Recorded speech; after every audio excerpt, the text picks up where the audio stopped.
வணக்க நண்பர்களே, மாடுகளின் வாழ்க்கையில் நடக்கக்கூடிய அநியாயங்களை பற்றி தான் நாம் இப்போ இந்த வீடியோவில் பார்க்க போகிறோம். இந்த வீடியோ உங்களை கண்கள் கலங்க வைக்க போகுது. அதனால் முடிஞ்ச அளவுக்கு இந்த வீடியோவை எங்கேயுமே ஸ்கிப் பண்ணாத முழுமையாக பாருங்கள். பார்த்துட்டு இந்த வீடியோவின் முடிவில் உங்களுடைய கருத்துக்களை கீழே இருக்கிற கமெண்ட் செக்ஷனில் மறக்காமல் சொல்லுங்கள். வாங்க வீடியோக்குள்ளே போகலாம்.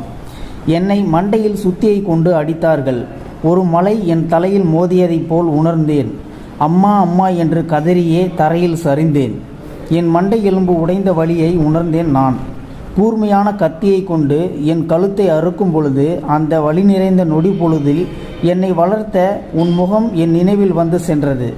உயிர் பிரியும் தருவாயில் என்னை உருவாக்கிய நீயே என்னை அழிப்பாய் என்று நான் நினைத்து கூட பார்க்கவில்லை.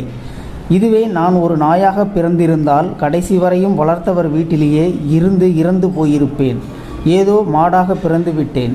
உன்னால் முடிந்தவரை என்னிலிருந்து பாலை கறந்து என்னை பயன்படுத்தி கொண்டு நான் உன்னிடம் காட்டிய அன்பையும் மறந்து பணத்துக்காக என்னை மற்றவருக்கு உணவாக்கி விட்டாயே. இத்தருணம் கடவுளிடம் நான் கேட்கும் ஒரு கேள்வி: நான் காட்டிய அன்பு பொய்யா, இல்லை என்னை வளர்த்தவர் காட்டிய அன்பு பொய்யா? மாடாக உழைத்த உழைப்புக்கு ஓய்வு கிடையாதா? மரண தண்டனை தான் ஓய்வா? உன் படைப்பில் வந்த என் குழந்தைகளுக்கும் இதே நிலைதானா கடவுளே? நான் இதையெல்லாம் கேட்கக்கூடாது என்பதற்காக என்னை வாயில்லாத ஜீவனாக படைத்தாயா? நீ ஒரு முறையினும் மாடாக பிறந்து இந்த சுயநலமிக்க மனிதர்களின் துரோகத்தை அனுபவித்து பார். என் வழி புரியும் உனக்கு.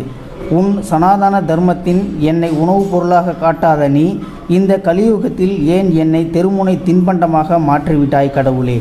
உண்மையிலுமே இந்த பதிவை நான் ரெக்கார்ட் பண்ணும்போதே என்னுடைய கண்களிலிருந்தே கண்ணீர் வந்துருச்சு. அதனால் மக்களே, மனிதர்களைப் போல உயிர்களிடத்திலும் அன்பு காட்டுங்க. இது மாடு சாமி போல் மதித்து நம்ம கும்பிடுமே ஒழிஞ்சு அதை இந்த அளவுக்கு கொடுமை பண்ணி அதோட மாமிசத்தை திங்கக்கூடாது அப்படின்றதுக்காக மட்டும்தான் இந்த ஒரு பதிவு. இந்த பதிவு உண்மையிலுமே ஒரு அருமையான பதிவு தான். இந்த பதிவு பிடிச்சிருந்தா ஒரு லைக் பண்ணிக்கோங்க. இந்த பதிவை மற்றவங்களுக்கும் ஷேர் பண்ணுங்கள். இந்த பதிவோட கருத்துக்களை கீழே இருக்கிற கமெண்ட் செக்ஷனில் மறக்காமல் சொல்லுங்கள். அப்படி நம்ம சேனலை சப்ஸ்கிரைப் பண்ணிக்கோங்க. மறக்காமல் பெல் சிம்பளையும் கிளிக் பண்ணிக்கோங்க. நன்றி, வணக்கம்.